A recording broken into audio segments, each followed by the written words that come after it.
முப்பெரும் தேவியரை வழிபடுவதற்கு என்று வருடத்திற்கு ஒரு முறை நவராத்திரி என்ற திருவிழா நடைபெறுகிறது. இதில் முதல் 3 நாட்கள் துர்க்கை அம்மனுக்கும், அடுத்த 3 நாட்கள் லட்சுமி தேவிக்கும், கடைசியாக இருக்கக்கூடிய 3 நாட்கள் சரஸ்வதி தேவிக்கும் என்று கொண்டாடுவது வழக்கம். அந்த வகையில் நவராத்திரியின் முதல் நாள் அம்மனை மகேஸ்வரி தாயாக போற்றி வழிபடுவது வழக்கம்.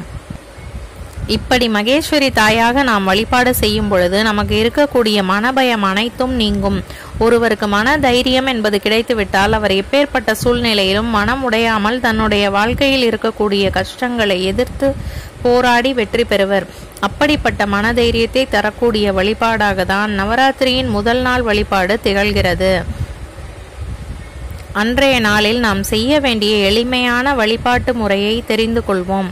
குழு வைத்திருப்பவர்கள் காலையிலும் மாலையிலும் பூஜை செய்ய வேண்டும்.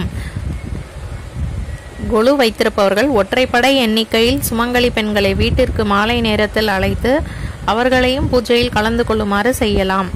முதல் நாள் பச்சை நிற ஆடை அணிவதும், பச்சை நிறத்தில் அம்மனுக்கு புடவை சாற்றி வழிபடுவதும் வழக்கம். மாலை நேரத்தில் 5 மணியிலிருந்து 9:30 மணிக்குள் இந்த வழிபாட்டை செய்துவிடலாம். இந்த வழிபாட்டிற்கு நெய்வேத்தியமாக வெள்ளை கொண்டை கடலை, சுண்டல் மற்றும் வெண்பொங்கல் செய்து வழிபடலாம். இந்த வழிபாட்டை செய்யும் பொழுது நாம் பயன்படுத்தக்கூடிய மலர்கள் மல்லிகைப்பூ, அரளிப்பூ, வில்வ இலை இவை 3 தான். பொதுவாகவே நவராத்திரி சமயங்களில் அம்மனின் போற்றுதல்களையும் அம்மனுக்குரிய பாடல்களையும் பாடி வழிபாடு செய்வோம். அப்படி வழிபாடு செய்து முடித்துவிட்டு பின்வரும் இந்த மந்திரத்தை 11 முறை உச்சரிக்க வேண்டும்.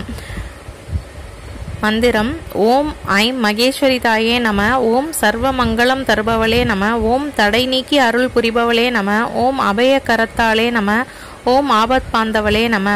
இப்படி நாம் மகேஸ்வரி தாயின் மந்திரத்தை கூறி மல்லிகை, அரளி, வில்வ இலைகளை பயன்படுத்தி அர்ச்சனை செய்து வழிபாடு செய்வதன் மூலம் மகேஸ்வரி தாயாரின் அருள் நமக்கு பரிபூரணமாக கிடைக்கப்பெற்று வீட்டில் இருக்கும் அனைவருக்கும் மன தைரியம் என்பது உண்டாக்கும்.